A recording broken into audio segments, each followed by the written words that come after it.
वैचारिक सङ्घर्ष चलिरहेको बेला नयाँ पार्टी निर्माण गरेर समस्याको समाधान खोज्ने सन्दर्भमा कहिले पनि हामीले वकालत गरेनौँ। आज व्यक्तिगत हिसाबले मैले एक शब्द पनि वकालत गरिनँ। मैले त गौडहरूका बिचमा राख्नै पर्छ। शेरबहादुर देउपालाई प्रधानमन्त्री बनाउनको लागि जुन प्रकारले कागज प्रयोग गरियो, मेरो हस्ताक्षर त शेरबहादुर देउपालाई प्रधानमन्त्री बनाउने गरी त्यो हस्ताक्षर थिएन, खाली कागजको हस्ताक्षर। मैले 6-7 पटक उहाँलाई शेरबहादुर देउपालाई प्रधानमन्त्री बनाउने गरी यो हस्ताक्षर प्रयोग नगर्नुहोला भनेर भनेको थिएँ। घनश्याम भुसाल, सुरेन्द्र पाण्डे, रघु पन्त, योगेश भट्टराई लगायतका साथीहरू हुनुहुन्छ। उहाँले यो हस्ताक्षर मैले प्रयोग गर्दिनँ भनेर पटक पटक जवाब दिनुभयो। तपाईँले इमान्दारीपूर्वक यसलाई प्रयोग गर्नुहुन्न, मैले सोधे गर्दिनँ। तपाईँले प्रयोग गर्नुहुन्न, मैले 3 पटक सोधे गर्दिनँ। तर दुर्भाग्यवश त्यो मेरो हस्ताक्षर पनि प्रयोग गरिएको थियो, दुरुपयोग गरिएको थियो। यसकारण मैले अदालतमा शेरबहादुर देउपालाई प्रधानमन्त्री बनाउनको लागि मुद्दा हाल्न गइनँ। यस प्रकारका तथ्यहरू भित्र छन्। त्यहाँभित्र पनि धेरै प्रकारका सङ्घर्षहरू चलिरहेका थिए। तर ती तमाम सङ्घर्षको एउटै मकसद थियो, एउटै उद्देश्य थियो। नेकपा एमालेलाई विचार र विधिबाट चल्ने गरी एउटा सही पार्टीको रूपमा स्थापित गर्ने गरी पार्टीका कमजोरीहरूलाई सच्याउने, त्यही मान्यताका आधारमा पार्टीभित्र बहस चलिरहेको थियो। म कमरेड माधव नेपाललाई भन्न चाहन्छु, तपाईँ समस्याबाट भागेर बाहिरिनु भएको छ र कम्युनिस्ट आन्दोलनलाई विभाजित गर्नुभएको छ। तर हामी जो एकता चाहेर नेपालको कम्युनिस्ट आन्दोलनलाई एउटा झन्डामा गोलबन्द गर्ने गरी नेकपा एमालेको शान र औकातलाई माथि उठाउने गरी एकतामा आयौँ। हामीले त 50औं चुनौतीहरूलाई सामना गरेर यो पार्टीलाई माथि उठाउने गरी एकतामा आइपुगेका छौँ। यसका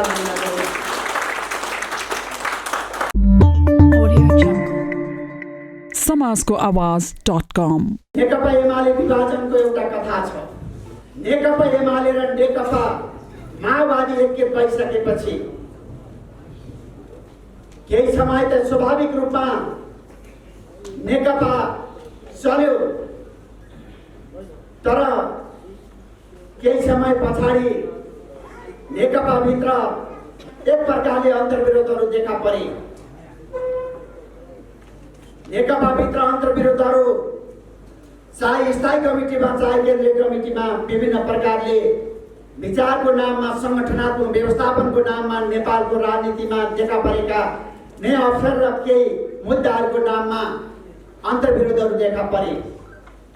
यही प्रकारले एउटा यस्तो अवस्था उत्पन्न भयो, एउटा पार्टीभित्र एउटा पक्ष सरकारमा बसिरहेको छ, सरकार चलाइरहेको छ, अर्को पक्ष सडकबाट त्यसका विरुद्ध नारा जुलुस गर्ने अवस्थाहरू समेत पनि नेपालको कम्युनिस्ट आन्दोलनभित्र देखा परे। कोही एउटा नेपालीमा उखान छ, यद्यपि यहाँले अन्यथा नठान्नुहोला, कहीँ नभएको जात्रा हाडी गाउँमा भने जस्तै हाम्रो आन्दोलनमा यस प्रकारका कतिपय सन्दर्भहरू समेत पनि देखा परे। कुनै हिसाबले दुईटा कित्तामा रहेर एकले अर्कोलाई निषेध गर्ने प्रकारका प्रयत्नहरू पनि अगाडि बढे। लामो समय यो प्रकारको द्वन्द्वको अवस्थाबाट नेपाल कम्युनिस्ट पार्टी गुज्रियो। तर जब गएको फाल्गुन 23 गते सर्वोच्च अदालतको फैसलाबाट नेकपा एमाले र माओवादीको रूपमा दुईटा पार्टीहरूलाई छुट्टा छुट्टै अस्तित्वको रूपमा कायम गर्ने गरी सर्वोच्च अदालतले आदेश दियो। त्यसपछि नेकपा एमाले भित्र रहेका कमरेड झलनाथ खनाल, माधव नेपाल सहित त्यसमा एउटा पात्रमा पनि हो। बाँकी हामी सबैले नेकपा एमाले भित्र रहने एउटा निष्कर्षका साथ हामीले फरक प्रकारले निर्णय गर्यौं। पार्टीभित्र देखा परेका अन्तर्द्वन्द्वहरू, अन्तर सङ्घर्षहरूलाई पार्टीभित्रै समाधान खोज्ने, पार्टीभित्रै सञ्चालन गर्ने र नेकपा एमालेको जीवनलाई एकताबद्ध गर्दै नेपालको कम्युनिस्ट आन्दोलन अगाडि बढाउने निष्कर्षका साथ हामी निर्णयमा पुग्यौं। तर ती सबै कारणहरू अहिले मैले भन्न चाहिरहेको छैन। खास कारणले नेकपा एमालेको जीवनलाई अदालतको फैसला पछाडि हामीले एकताबद्ध गर्दै अगाडि बढ्ने सन्दर्भमा केही प्राविधिक कठिनाइहरू उत्पन्न भए र फेरि पनि नेकपा एमाले भित्रको दरार कायमै रह्यो। यो प्रकारले अगाडि बढ्दै बढ्दै गर्दा समानान्तर कमिटी र राष्ट्रिय बेलाका अभ्यासहरू समेत पनि नेकपा एमाले भित्र हुन पुगे। मैले यहाँलाई प्रश्न पार्नै पर्छ, चाहे समानान्तर कमिटीको सन्दर्भ होस् चाहे छुट्टा छुट्टै बेलाको सन्दर्भ होस्, ती सबै बेला र समानान्तर कमिटीको एउटै आशय भनेको नेकपा एमालेलाई नवौं महाधिवेशनबाट पारित विधान र राजनैतिक प्रतिवेदनका आधारमा विधिका आधारमा चलाउने गरी नेकपा एमालेलाई एकताबद्ध गर्ने, नेकपा एमालेलाई एक टिक्का राख्ने, त्यसको आशय यही थियो। तर बिस्तारै बिस्तारै यो प्रसङ्ग अगाडि बढ्दै बढ्दै जाँदा आपसमा यस प्रकारले मनमुटाव देखा पर्यो कि कौडाउले सहजै अनुमान गर्न सकिरहनु भएको छ। एकले अर्कोलाई शत्रुवत व्यवहार गर्ने प्रकारका अवस्थाहरू समेत पनि देखा परे कौडाउले। तर ती सबै कुरालाई फेरि समाधान खोज्दै एक ठाउँमा ल्याउनको लागि पार्टी अध्यक्ष कमरेड केपी ओली र त्यो बेलाका वरिष्ठ नेता कमरेड माधव नेपालको बीचमा एउटा कार्यदल बनाएर पार्टी एकताको प्रक्रियालाई सम्पन्न गर्ने गरी, पार्टीलाई एकताबद्ध गर्ने गरी एउटा 10 सदस्यीय कार्यदल निर्माण गर्ने काम गरियो। सबैले त्यो कार्यदलको एउटा सदस्यको नाताले मैले कौडाउलाई केही घटनाहरू, केही प्रसङ्गहरू कौडाउलाई अप्ठ्यारो नहुने गरी मैले केही भन्न मिल्ने गरी म राख्न चाहिरहेको छु।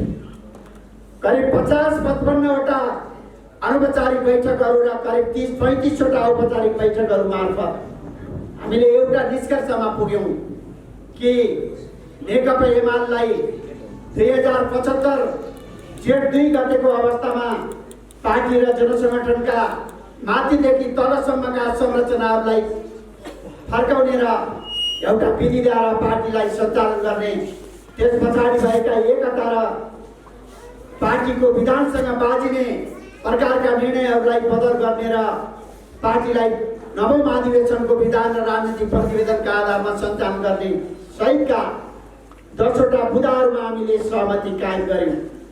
त्यो सहमति नेकपा एमाले भित्रको अन्तर्द्वन्द्वलाई, नेकपा एमाले भित्रको अन्तर्विरोधलाई समाधान खोज्ने एउटा मिलन बिन्दु थियो, एउटा जग थियो, एउटा आधार थियो। हामीले एउटा लामो बस पछाडि नेकपा एमाले भित्रको एक प्रकारको शक्ति सङ्घर्ष, एक प्रकारको समझदारी, एक प्रकारको सम्झौताको अभिव्यक्तिको रूपमा जुन प्रकारले 10 बुँदे सहमति कायम गरेका थियौँ, त्यसलाई कार्यान्वयन गरेर पार्टीलाई एक ठाउँमा ल्याउनु पर्थ्यो। आम नेपाली जनताका आशा भरोसाहरूलाई पुरा गर्ने गरी इमानका साथ हामी अगाडि बढ्नु पर्थ्यो। तर जब छलफल अगाडि बढ्दै बढ्दै गयो, हामीले लामो समयदेखि कमरेड माधव नेपाललाई भनिरहेका थियौँ, माधव कमरेड, तपाईँले कुनै पनि शर्तमा पार्टी एकतामा आउनुपर्छ, 10 बुँदामा टेकेर तपाईँ पार्टी एकतामा आउनुहोस् भनेर हामीले चर्चा गऱ्यौँ। हामीले उहाँलाई सुझाव दियौँ र हामीले कहिलेकाहीँ भन्ने गर्थ्यौँ, झेङ सापिङले चिनिया कम्युनिस्ट पार्टीभित्र आफ्नो विचार राख्दा झेङ सापिङ माओ सेतुङ जीवित रहँदासम्म जेल बसेका इतिहासहरू पनि छन्। जब माओ सेतुङको निधन भयो, झेङ सापिङले आफ्नो कार्यक्रम मार्फत आधुनिक चीनको एउटा जग बचाले आज चीनको निर्माणको हिसाबले भन्ने हो भने देङको पहिलो हात छ भनेर भन्ने गरिन्छ। कहिलेकाहीँ सही विचारहरू पनि ओझेल पर्न सक्छन्, कहिलेकाहीँ सही विचारहरूले पनि मान्यता नपाउन सक्दछ। तर ती तमाम कुराका बिचबाट पनि पार्टी र आन्दोलनको एकको लागि विभाजनतिर जानु हुँदैन। हामीले माधव कौडलाई धेरै हिसाबले तर्क राख्ने गर्थ्यौँ। हामीले एक हिसाबले माधव कौडलाई पटक पटक हामीले हाम्रा तर्कहरू राख्ने गर्थ्यौँ। तर उहाँले भन्ने गर्नुहुन्थ्यो, तपाईँहरूले जति तर्क दिए पनि म मान्दिनँ। उहाँले हामीलाई राजनीतिक वैचारिक हिसाबले कन्भिन्स गर्ने, खण्डन गर्ने वा आफ्ना तर्कहरूलाई पुष्टि गर्ने कुरा भन्दा पनि हामीले जब तर्क राख्थ्यौँ, उहाँले भन्नुहुन्थ्यो, उहाँको एउटै तर्क हुने गर्थ्यो, तपाईँहरूले जति सुकै भने पनि म मान्दिनँ। उहाँले यसै गरी भन्नुहुन्थ्यो। फेरि हामीले लगातार तर्क राख्ने गर्थ्यौँ पार्टीको स्थायी कमिटीका सदस्यहरूको बिचमा। हामीले लामो ढङ्गले भन्ने गर्थ्यौँ, अभ्यासहरू राख्ने गर्थ्यौँ, दुनियाँका अभ्यासहरू राख्ने गर्थ्यौँ। दुनियाँको कम्युनिस्ट आन्दोलनमा कहिले बहुमत, कहिले अल्पमत, कहिले पदमा, कहिले पद बाहिर, कहिले भने जस्तो कहिले भने भन्दा फरक ढङ्गको परिणाम मार्क्सको जीवनमा पनि पैदा भएको छ, लेनिनको जीवनमा पनि पैदा भएको छ, मार्क्सियमको जीवनमा पनि पैदा भएको छ। यसकारण तपाईँ अल्पमतमा पर्नुभयो भनेर अन्यथा गर्ने होइन भनेर उहाँलाई हामीले सम्झाउँथ्यौँ। तर उहाँले फेरि भन्नुहुन्थ्यो तपाईँहरूले जतिसुकै तर्क दिए पनि मैले मान्दिनँ। उहाँले यही मात्रै भन्नुहुन्थ्यो, केवल मैले मान्दिनँ मात्रै भन्नुहुन्थ्यो। र पछि केन्द्रीय कमिटीका सदस्यहरूको बिचमा लामो छलफल भयो र केन्द्रीय कमिटीका अधिकांश सदस्यहरूले एउटा तर्क दिनुभयो कि 10 बुँदे सहमतिका आधारमा पार्टीलाई एकताबद्ध गर्ने, स्थायी कमिटीमा रहेका कमरेडहरूको सुझावका आधारमा एकतामा जाने भनेर पार्टीका केन्द्रीय कमिटीका सदस्यहरूले म्यान्डेट दिनुभयो। त्यो म्यान्डेटलाई विधिको वकालत गर्ने कमरेड माधव नेपालले आत्मसात गर्नुहोला भन्ने हाम्रो अपेक्षा थियो। तर दुर्भाग्यवश कमरेड माधव नेपालले स्थायी कमिटीमा रहेका सदस्यहरूको फेरि पनि छलफल राख्नु भएन। स्थायी कमिटीमा त्यति बेला 13 जना सदस्यहरूको उपस्थिति थियो। 13 जना मध्ये 10 जना सदस्यहरूले पार्टी एकताको पक्षमा निरन्तर वकालत गरिरहनु भएको थियो। एउटा विधि मान्ने नेताको लागि, विधि मान्ने पार्टीको लागि 13 जना मध्ये 10 जनाले एकतामा जाने वकालत गरिरहेको बेला त्यसलाई लत्ताएर अनायासै छलफल बिना पार्टीलाई विभाजनतिर लाने कुराले उहाँले जीवनभर उठाइ आएको त्यो विधि भन्ने कुराको अनुहार नै उदाङ्ग भएको छ। त्यो हिसाबले उहाँले जे कुरा भन्नुभएको थियो स्वयं त्यो कुरा उदाङ्ग भएको छ। त्यसपछि गणहरूलाई म अर्को एउटा तर्क राख्न चाहन्छु, अर्को एउटा सन्दर्भ पनि राख्न चाहन्छु। कमरेड केपी ओली जति बेला सामान्य प्रधानमन्त्रीको हैसियतमा हुनुहुन्थ्यो त्यति बेला दल विभाजन सम्बन्धी अध्यादेश आयो। 40% सांसद वा 40% केन्द्रीय कमिटीका सदस्यहरू भएको अवस्थामा दल विभाजन गर्न पाउने अध्यादेश आयो। त्यो अध्यादेशको विरोधमा म लगायत 22 जना स्थायी कमिटीका सदस्यहरूले राजनीतिक अस्थिरतालाई सङ्कट पैदा गर्छ, संविधान र कानुनको व्यवस्थाको बर्खिलाप पर्छ भनेर पार्टीका दुईटै अध्यक्ष नेकपा भएको बेलामा कमरेड केपी ओली र प्रचण्डलाई बैठक बोलाउने गरी हामीले आग्रह गरेर ज्ञापन पत्र दियौँ। 40% सांसद वा 40% केन्द्रीय सदस्यले पार्टी विभाजन गर्ने कुराले देशमा अस्थिरता पैदा गर्छ भनेर हामीले विरोध गर्यौँ। त्यो बेला प्रधानमन्त्रीको हैसियतले कमरेड केपी ओलीले त्यो विधेयकलाई फिर्ता लिनुभयो। हाम्रो भनाइलाई, हाम्रो दबाबलाई उहाँले आत्मसात गर्नुभयो र फिर्ता लिनुभयो। तर दुर्भाग्य 40% सांसद वा 40% केन्द्रीय सदस्यको आधारमा पार्टी विभाजन गर्ने कुरा राजनीतिक अस्थिरता निम्ताउने कुरा हो भनेर वकालत गरिरहनु भएका कमरेड माधव नेपाल, कमरेड जगन्नाथ खनाल आज नेपाली काङ्ग्रेससँग मिलेर, माओवादीसँग मिलेर नेकपा एमालेलाई कमजोर पार्नको लागि, आन्दोलनलाई समाप्त पार्नको लागि, आन्दोलनलाई कमजोर बनाउनको लागि 40% होइन कमरेडहरू, आज 20% सांसद वा 20% केन्द्रीय सदस्यको आधारमा दल विभाजन गर्न पाउने अध्यादेश ल्याएर जुन प्रकारले लुचुक्क पार्टी निर्माण गर्ने काम गरियो, यो राजनीतिक हिसाबले, संवैधानिक हिसाबले, नैतिक हिसाबले बिल्कुल ठिक छ, बिल्कुल।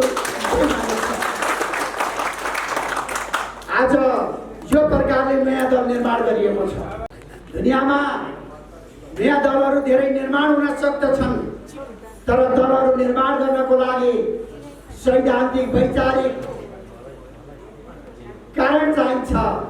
सिद्धान्त र विचारको चकभन्दा बाहिर रहेर केवल आवेग र उत्तेजनाको आधारमा, केवल भावनाको आधारमा, प्रतिशोधको आधारमा निर्माण गरिएका कुनै पनि दलहरूले नेपालको राजनीतिमा दलहरूको औचित्य स्थापित गर्न सकेका कुनै पनि उदाहरणहरू छैन। आज नेकपा एमालेका केही कार्यकर्ताहरूलाई लिएर विभाजनको एउटा प्रसङ्ग त देखा परेको छ। तर मैले गौडहरूका बिचमा यही कुरा राख्न चाहन्छु कि आज विचार बिना, सिद्धान्त बिना, एउटा निश्चित औचित्य बिना जुन प्रकारले दल विभाजन गरिएको छ, यसलाई नेपालको कम्युनिस्ट आन्दोलनलाई एकताबद्ध गर्न चाहने कार्यकर्ताहरूले, नेपालको कम्युनिस्ट आन्दोलनलाई शिखरमा पुर्याउन चाहने आम नेपाली जनताहरूले मूल्याङ्कन गर्नेछन्, विश्लेषण गर्नेछन्। मैले यहाँका बिचमा यही कुरा राख्न चाहन्छु र मैले यहाँसँग यही भन्न चाहन्छु कि यो प्रकारको विभाजनलाई कुनै पनि हिसाबले कार्यकर्ताहरू स्वीकार्ने छैनन्, आम नेपाली जनताहरूले स्वीकार्ने छैनन्। हुन त उहाँले विभिन्न ठाउँहरूमा नेकपा एमालेलाई टर्च बालेर खोज्नु पर्नेछ भनेर भाषण गरेका समाचारहरू पनि हामी सुनिरहेका छौँ। उहाँलाई मैले आरोप लगाउन चाहदैन, मैले कुनै निन्दा प्रदर्शन गर्न चाहदैन। म यस कारण पनि निन्दा प्रदर्शन गर्न चाहदैन कि केही समय अगाडि भारतमा स्वामी रामातीर्थ नामका एकजना प्राध्यापक हुनुहुन्थ्यो, स्वामी हुनुहुन्थ्यो। स्वामी रामातीर्थले प्राध्यापन गर्नुहुन्थ्यो। एक दिन स्वामी रामातीर्थले कालो पार्टीमा एउटा दर्पो तानेछन् र विद्यार्थीलाई भनेछन् स्वामी रामातीर्थले, ल तिमीहरूमध्ये को छौ यो दर्पोलाई, यो लाइनलाई, यो दर्पोलाई छोटो बनाउने तिमीहरूमध्ये कोही छौ, हात उठाऊ। एकजना विद्यार्थी हतार पतार गर्दै त्यो दर्पो मेट्न कोसिस गरेछन्। स्वामी रामातीर्थले ती विद्यार्थीलाई रोकेछन्, खबरदार दर्पो मेटेर छोटो बनाउन भनेको होइन, मैले यो दर्पोलाई नमेटिकन छोटो बनाउन भनिरहेको छु। सारा विद्यार्थीहरूको बिचमा स्तब्धता छायो। त्यसको लामो समयपछि एकजना विद्यार्थी आएर त्यसको साइडमा एउटा लामो दर्पो ताने।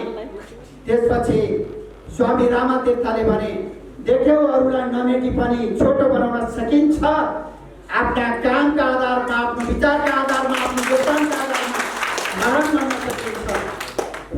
स्वामी रामातीर्थले भने जस्तै म कमरेड माधव नेपाललाई निन्दा र भर्त्सना गर्न चाहदैन। नेकपा एमाले आफ्ना कामका आधारमा, योग्यताका आधारमा, भूमिकाका आधारमा नेपालको सबैभन्दा श्रेष्ठ पार्टीको रूपमा स्थापित हुन सक्छ। हामी त्यही प्रकारले नेकपा एमाले अगाडि बढ्नेछौँ। तर सवाल के हो भने एउटा कम्युनिस्ट पार्टीभित्र देखा पर्ने अन्तर्विरोधहरू, एउटा कम्युनिस्ट पार्टीभित्र देखा पर्ने वैचारिक बहसहरू, वैचारिक विवादहरूको समाधान पार्टीको विभाजन हो कि वा पार्टीको एउटा दायराभित्रको अन्तर्विरोधको समाधान जनवादी केन्द्रीयताका आधारमा गर्ने गरिन्छ। जब पार्टीमा सङ्गठनात्मक क्षेत्रमा अन्तर्विरोध देखा पर्ने गर्दछ, विचारको क्षेत्रमा अन्तर्विरोधहरू देखा पर्ने गर्दछ, ती सारा अन्तर्विरोधहरूको समाधान लेनिनवादी सङ्गठनात्मक सिद्धान्तको आधारमा अर्थात् जनवादी केन्द्रीयताका आधारमा आफ्ना विचारहरूलाई राख्न पाउने, बहस गर्न पाउने, आफ्ना मान्यताहरूलाई पुष्टि गर्नको लागि अधिकार प्राप्त गर्ने जनवाद र जब संस्थाले फैसला गर्न पुग्छ, संस्थागत फैसलालाई कारण गरेर अगाडि बढ्ने केन्द्रीयता, यो प्रकारले जनवादी केन्द्रीयताका आधारमा हरेक समस्याहरूको हल गर्ने गरी, हरेक समस्याहरूको समाधान गर्ने गरी दुनियाँका कम्युनिस्ट पार्टीहरूले जुन प्रकारले विधिको अभ्यास गरेका छन्, आज नेकपा एमाले भित्र पनि कमरेड माधव नेपालले यही प्रकारको अभ्यास गर्नु पर्थ्यो। तर आज उहाँले बाहिरिएर बहादुरता देखाइरहनु भएको छ। म कमरेड माधव नेपाललाई भन्न चाहन्छु, तपाईँ समस्याबाट भागेर बाहिरिनु भएको छ र कम्युनिस्ट आन्दोलनलाई विभाजित गर्नुभएको छ। तर हामी जो एकता चाहेर नेपालको कम्युनिस्ट आन्दोलनलाई एउटा झन्डामा गोलबन्द गर्ने गरी नेकपा एमालेको शान र औकातलाई माथि उठाउने गरी एकतामा आयौँ। हामीले त 50औं चुनौतीहरूलाई सामना गरेर यो पार्टीलाई माथि उठाउने गरी एकतामा आइपुगेका छौँ। यस कारणले कहिलेकाहीँ कतिपय व्यक्तिहरूले, कतिपय साथीहरूले प्रश्न सोध्दै गर्नुहुन्छ, माधव नेपाललाई उकास्नुभयो, त्यसपछि 10 भाइले माधव नेपाललाई धोका दिनुभयो भनेर कहिलेकाहीँ सार्वजनिक हिसाबले प्रश्न पनि सोध्ने गरिएको छु। हामीले कहिले पनि माधव नेपाललाई नयाँ पार्टी विभाजनको वकालत गरेनौँ, साथ दिएनौँ। नेकपा एमालेमा देखा परेका समस्याहरूको सन्दर्भमा, कतिपय सन्दर्भमा, विधिमा ल्याउने सन्दर्भमा, न्यायोचित मुद्दाहरूको सन्दर्भमा हाम्रा आफ्ना मान्यताहरू थिए, त्यो सही सवाल हो। हामीले आफ्ना तर्कहरूलाई, आफ्ना मान्यताहरूलाई उठान गर्दै आएका थियौँ, यो अवश्य पनि सही कुरा हो। तर आफ्ना मान्यताहरूलाई नेकपा एमालेभित्र उठाइरहेको बेला, नेकपा एमालेभित्र वैचारिक सङ्घर्ष चलिरहेको बेला नयाँ पार्टी निर्माण गरेर समस्याको समाधान खोज्ने सन्दर्भमा कहिले पनि हामीले वकालत गरेनौँ। अझ व्यक्तिगत हिसाबले मैले एक शब्द पनि वकालत गरिनँ। मैले त गौडहरूका बीचमा राख्नै पर्छ। शेरबहादुर देउपालाई प्रधानमन्त्री बनाउनको लागि जुन प्रकारले कागज प्रयोग गरियो, मेरो हस्ताक्षर त शेरबहादुर देउपालाई प्रधानमन्त्री बनाउने गरी त्यो हस्ताक्षर थिएन, खाली कागजको हस्ताक्षर। मैले 6-7 पटक उहाँलाई शेरबहादुर देउपालाई प्रधानमन्त्री बनाउने गरी यो हस्ताक्षर प्रयोग नगर्नु होला भनेर भनेको थिएँ। घनश्याम भुषाल, सुरेन्द्र पाण्डे, रघु पन्त, योगेश भट्टराई लगायतका साथीहरू हुनुहुन्छ। उहाँले यो हस्ताक्षर मैले प्रयोग गर्दिनँ भनेर पटक पटक जवाब दिनुभयो। तपाईँले इमान्दारी पूर्वक यसलाई प्रयोग गर्नुहुन्न, मैले सोधे गर्दिनँ। तपाईँले प्रयोग गर्नुहुन्न, मैले 3 पटक सोधे गर्दिनँ। तर दुर्भाग्यवश त्यो मेरो हस्ताक्षर पनि प्रयोग गरिएको थियो, दुरुपयोग गरिएको थियो। यसकारण मैले अदालतमा शेरबहादुर देउपालाई प्रधानमन्त्री बनाउनको लागि मुद्दा हाल्न गइनँ। यस प्रकारका तथ्यहरू भित्र छन्। त्यहाँभित्र पनि धेरै प्रकारका सङ्घर्षहरू चलिरहेका थिए। तर ती तमाम सङ्घर्षको एउटै मकसद थियो, एउटै उद्देश्य थियो। नेकपा एमालेलाई विचार र विधिबाट चल्ने गरी एउटा सही पार्टीको रूपमा स्थापित गर्ने गरी पार्टीका कमजोरीहरूलाई सच्याउने, त्यही मान्यताका आधारमा पार्टीभित्र बहस चलिरहेको थियो। तर आज उहाँले जुन प्रकारले पार्टीलाई विभाजन गर्नुभयो, आज त्यो विभाजनलाई कुनै पनि प्रकारले औचित्य स्थापित गर्न नसक्ने गरी उहाँ अगाडि बढ्नु भएको छ। मैले उहाँलाई अरू धेरै कुरा भन्न चाहँदैन। म फेरि पनि आग्रह गर्न चाहन्छु कि उहाँले आफ्ना कमजोरीहरूलाई सच्याएर फेरि पनि नेकपा एमालेमा फर्किएर नेपालको कम्युनिस्ट आन्दोलनलाई सशक्त पार्ने गरी, नेपालको कम्युनिस्ट आन्दोलनलाई योगदान दिने गरी उहाँले आफ्ना कमजोरीहरूलाई सच्याउनु हुनेछ भन्ने मैले यो आग्रह गर्न चाहन्छु। नेपालको कम्युनिस्ट आन्दोलनमा यस्ता धेरै घटनाहरू घटेका छन्। 2054 सालमा कमरेड वामदेव गौतमले पार्टी विभाजन गरेर जानुभयो। मैले कमरेडहरूलाई ठ्याक्कै नाम भन्न चाहँदैन, तर खुला मञ्चमा कमरेड वामदेव गौतमलाई खुला मञ्चमा कोही एकजना कमरेडले नेपालको सबभन्दा ठुलो भ्रष्टाचारी भनेर घोषणा गर्ने तहका तिक्तताहरू पनि विगतमा हाम्रो आन्दोलनमा देखा परेका थिए। तर ती सारा तिक्तताहरूलाई थाती राखेर फेरि नेकपा एमाले र नेकपा मालेको बिचमा एकता गरेर नेकपा एमालेको जीवनलाई अगाडि बढाएका अभ्यासहरू पनि हाम्रो आन्दोलनमा छन्। यसकारण कमरेड माधव नेपालले आफ्ना कमजोरीहरूलाई सच्याएर पार्टी एकतामा फर्कनको लागि मैले आग्रह गर्न चाहन्छु, म अनुरोध गर्न चाहन्छु, विनम्रतापूर्वक म अनुरोध गर्न चाहन्छु। दुनियाँमा मार्क्सवादको औचित्य समाप्त भयो, कम्युनिस्ट आन्दोलनको औचित्य समाप्त भयो भनेर स्याल हुइया गरिरहेको बेला सन् 1990 को दशकमा सोभियत सङ्घ र पूर्वी युरोपका थुप्रै देशहरूबाट कम्युनिस्ट पार्टीको राज्य सत्ता एकपछि अर्को ढलिरहेको बेला मार्क्सवादको औचित्य समाप्त भयो भनेर स्याल हुइया गरिरहेको बेला नेपालमा कमरेड मदन भण्डारीको अगुवाईमा बहुदलीय जनवादको कार्यक्रम सहित प्रतिस्पर्धा मार्फत कम्युनिस्ट पार्टीले श्रेष्ठता स्थापित गर्न सक्दछ भन्ने मूल्य र मान्यतालाई स्थापित गर्ने दुनियाँमा कम्युनिस्ट पार्टीका सत्ताहरू ढलिरहेका थिए, तर नेपाली जनताले कम्युनिस्ट पार्टीलाई रोजिरहेका थिए। आज नेकपा एमाले धेरै पटक सरकारमा अभ्यास समेत गरेको छ। यो प्रकारले अहिले जुन प्रकारले नेपालको कम्युनिस्ट आन्दोलनलाई कमजोर पार्ने गरी नेकपा एमालेको विभाजन खोजिएको थियो, नेकपा एमालेको विभाजनको षड्यन्त्र गरिएको थियो, डिजाइन गरिएको थियो, तर त्यो प्रकारले हाम्रो आन्दोलनमा क्षति भएको छैन। केही आंशिक हिसाबले क्षति भएको छ। यो क्षतिलाई कमरेडहरूले मन वचन कर्मले एकताबद्ध भएर आम नेपाली जनताको बीचमा विचार र कार्यक्रमका आधारमा, व्यवहारका आधारमा आम जनताहरूको आस्था र भावनालाई जित्दै फेरि पनि नेपालको राजनीतिमा एउटा सशक्त पार्टीको हैसियतले, एउटा क्रान्तिकारी पार्टीको हैसियतले, एउटा सबैभन्दा ठुलो दलको हैसियतले नेकपा एमाले नेपाली जनताको जीवन रूपान्तरणको लागि जे प्रकारले योगदान गरेको छ, यो योगदानलाई आज माथि उठाउने गरी आज पुरा गर्ने गरी आउँदा निर्वाचनमा नेकपा एमालेको विजयको लाल झण्डालाई अझ बरकरार राख्ने गरी जोगाउने गरी हाम्रो आन्दोलन अगाडि बढ्नेछ। यो प्रकारले निरन्तर हामी अगाडि बढ्नेछौँ। अहिले कहिलेकाहीँ सूर्यमा पनि ग्रहण लाग्ने गर्छ, कहिलेकाहीँ सूर्यमा ग्रहण लाग्ने गर्छ। कमल माधव नेपालले एमालेलाई टर्च बालेर खोज्नुपर्छ भन्नुभएको छ। जहाँ सूर्य झलबल्ल चम्किरहनेछ, सारा कुना काप्चाको अन्धकार नै सूर्यले अन्त्य गर्नेछ भने त्यस्तो अवस्थामा टर्चको आवश्यकतै पर्ने छैन। त्यो अवस्थामा टर्चको आवश्यकतै पर्ने छैन। यो उद्देश्यका साथ, यो अठोटका साथ, यो आत्मविश्वासका साथ नेकपा एमाले अगाडि बढ्नेछ। तर कमलाहरू एउटा सन्दर्भमा हामी गम्भीर हुन जरुरी छ।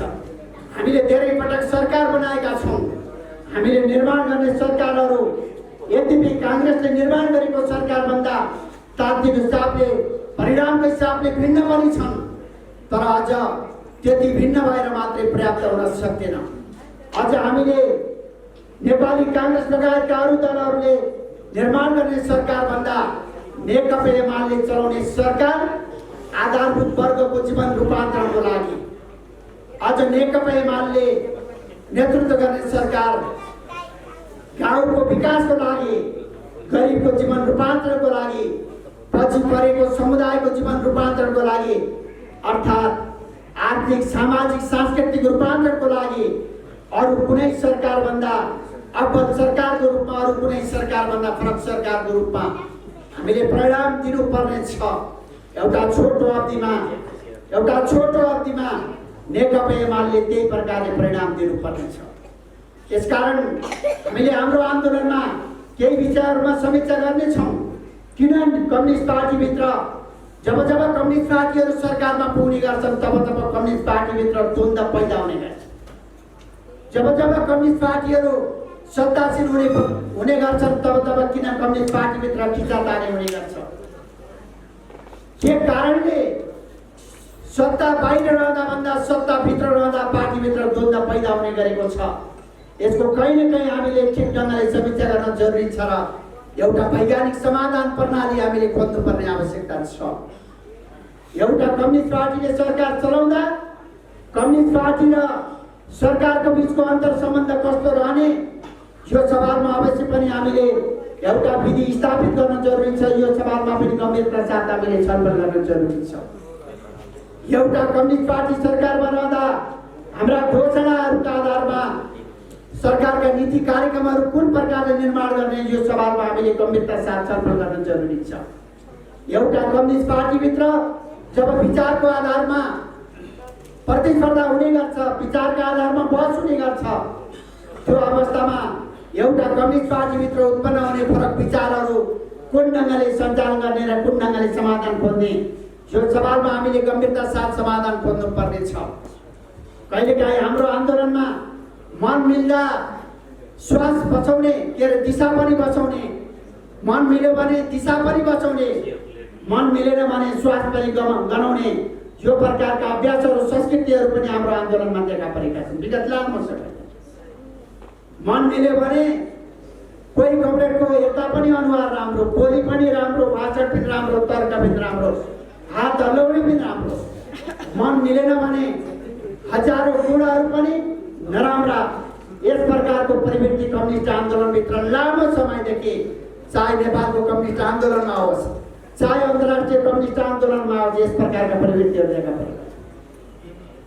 पुष्पलाल जसले नेपाल कम्युनिस्ट पार्टीको स्थापना गरे, संस्थापक महासचिव पुष्पलालको बारेमा गद्दार पुष्पलाल भनेर किताब निकाल्ने प्रवृत्ति पनि नेपालको कम्युनिस्ट आन्दोलनमा देखा पर्यो। यस प्रकारले कहिलेकाहीँ हाम्रो आन्दोलनमा विचारको तहमा हुने बहसहरू, कहिलेकाहीँ संगठनात्मक क्षेत्रमा हुने अन्तर्विरोधलाई सही ढङ्गले बचाउन नसक्ने प्रकारका प्रवृत्तिहरू पनि देखा परेका छन्। तर म कौडरका बिचमा भन्न चाहन्छु कि सयौं जातका फुलहरू फक्रेर ढकमक्क भएको एउटा फुलबारी जस्तै विभिन्न विचारहरू फक्रने फुल्ने एउटा ठुलो फुलबारी नेकपा एमाले हो। यहाँ हजारौं विचारहरूको स्थान छ, हजारौं विचारहरू बोल्न पाउँछ, फक्रन पाउँछ भने मात्रै नेकपा एमाले सबल भएर जानेछ। हामीले यही प्रकारले नेकपा एमालेको जीवनलाई हामीले अगाडि बढाउनु जरुरी छ। कमरेड मदन भण्डारीले 2049 सालमा विचारको तहमा सार्वजनिक हिसाबले बहस खुला गर्नुभयो। बहुदलीय जनवाद, नयाँ जनवाद, परिवारचित नयाँ जनवाद, सामाजिक जनवाद लगायतका धेरै प्रकारका जनवादका विचारहरू प्रवेश गरे। बहुदलीय जनवादले अत्यधिक बहुमतका साथ विजय प्राप्त गरेर नेपाली क्रान्तिको कार्यक्रम बहुदलीय जनवाद 2049 सालको 5औं अधिवेशनले पारित गर्यो।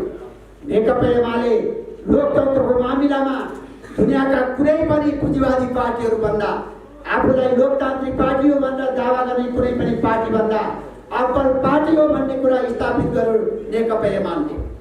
नेकपा एमाले जुन प्रकारले अन्तर्राष्ट्रिय लोकतन्त्रका मूल्य र मान्यताहरू छन्, चाहे आवधिक निर्वाचन, शक्ति पृथकीकरणको सिद्धान्त, स्वतन्त्र न्यायपालिका, प्रेस स्वतन्त्रता, आवधिक निर्वाचन, बहुमत, बहुदलीय प्रतिस्पर्धा, खुला समाज लगायतका अन्तर्राष्ट्रिय लोकतन्त्रका मूल्य र मान्यताहरूलाई आत्मसात गर्दै नेकपा एमाले नेपालको राजनीतिमा, चाहे पार्टीको आन्तरिक जीवनमा होस्, चाहे नेपाली समाजमा होस्, एउटा लोकतान्त्रिक पार्टीको रूपमा, एउटा जनवादी पार्टीको रूपमा, एउटा क्रान्तिकारी पार्टीको रूपमा आफूलाई स्थापित गरेको छु।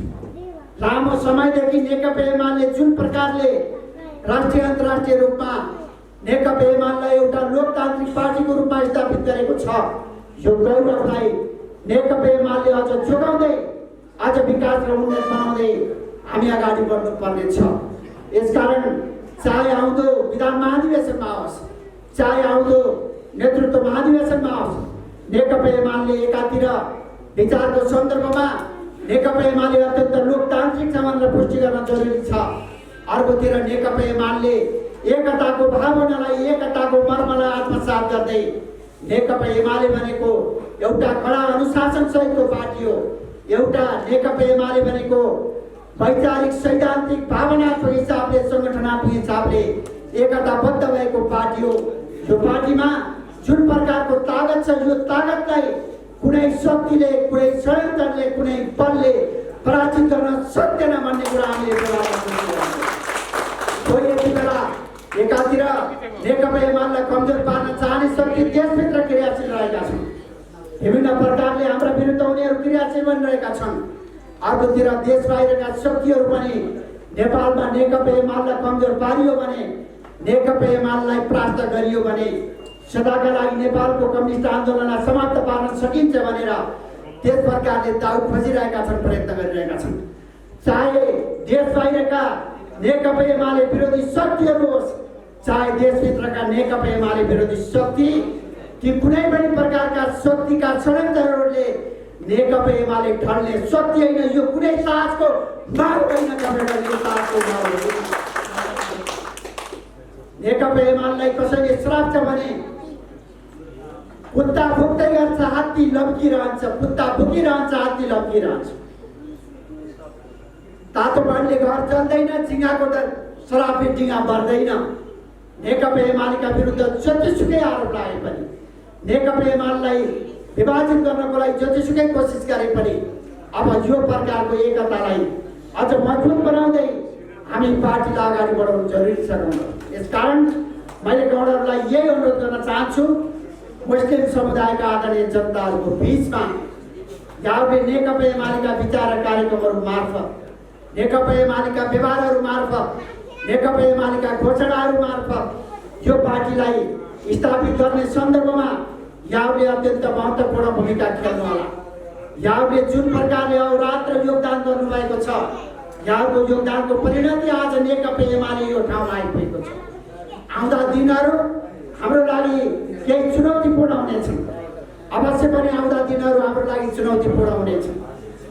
त्यो अनेक चुनौतीका बिचमा पनि एउटा नेत्रलाल आवाजको एउटा भनाइ छ, आधी हुरी र हुन्डरी चलिरहेको बेला सती साल मात्र ठिङ्ग उभिन सक्छ। कमरेड खोजिनेले पटक भन्नुभएको छ कार्यकर्ताको मूल्याङ्कन 3टा अवस्थामा हुन्छ। एउटा राजनीतिक सङ्कटको बेला, अर्को पारिवारिक सङ्कटको बेला, तेस्रो प्रतिक्रियावादीको यातना शिविरमा। यदि एउटा कार्यकर्तालाई परिवारमा सङ्कट आएको बेला पनि विचलित नभएर आन्दोलन र पार्टीको लागि उसले आफूलाई जोगाइराख्यो भने कार्यकर्ताको मूल्याङ्कन त्यस्तो अवस्थामा हुन्छ। यदि प्रतिक्रियावादीको यातना शिविरमा यातना दिइरहेको बेला पनि एउटा कार्यकर्ताले आफूलाई अविचलित ढङ्गले यदि जोगाउन सक्यो, टिकाउन सक्यो भने कार्यकर्ताको मूल्याङ्कन प्रतिक्रियावादीको यातना शिविरमा पनि हुने गर्छ। र तेस्रो कार्यकर्ताको मूल्याङ्कन राजनीतिक सङ्कटको बेला। यति बेला नेपालको राजनीतिमा केही सङ्कट पैदा भएको छ, नेकपा एमालेभित्र केही समस्या पैदा भएको छ। यो सङ्कटको बेला विचलित नभएर नेकपा एमाले निर्माणको लागि यदि नेकपा एमालेका कार्यकर्ताहरू अटल विश्वासका साथ अगाडि बढे भने कार्यकर्ताको मूल्याङ्कन यो सङ्कटमा हुने गर्दछ। यसकारण कमरेडहरू, तपाईँहरूले आफ्नो समुदायमा जुन प्रकारले महत्त्वपूर्ण योगदान गर्नुभएको छ, तपाईँहरूको योगदानलाई म फेरि पार्टीको तर्फबाट उच्च प्रशंसा गर्न चाहन्छु, उच्च सम्मान गर्न चाहन्छु र आउँदा चुनौतीहरूलाई सामना गर्ने गरी आउँदा दिनहरूमा एउटा दृढता र अठोटका साथ प्रतिस्पर्धाको दौरमा उत्रने गरी तपाईँहरूले आफूलाई तयार गर्नुहोला। हाम्रा सामुमा धेरै महत्त्वपूर्ण अभिभारा छन्। समाजवादको आधार तयार गर्दै नेपाली जनताको जीवनलाई माथि उठाउने एउटा अभिभारा हाम्रा सामुमा आएको छ। संविधानका उपलब्धिहरूलाई कार्यान्वयन गर्दै एउटा सुखी जनताको देश निर्माण गर्ने अभिभारा हाम्रो काँधमा आएको छ। यो अभिभारालाई पुरा गर्नको लागि नेकपा एमाले अगुवाई गर्न जरुरी छ। यो अभिभारालाई पुरा गर्नको लागि नेकपा एमाले सशक्त बन्न जरुरी छ, बलियो बन्न जरुरी छ। नेकपा एमाले शानदार बहुमत प्राप्त गर्न जरुरी छ। नेकपा एमाले बहुमत प्राप्त गर्न सकेन भने परिवर्तन सम्भव हुन सक्दैन। यसकारण कमरेडहरू त्यही अभियानका साथ लाग्नुहोस्। समाजको आवाज.com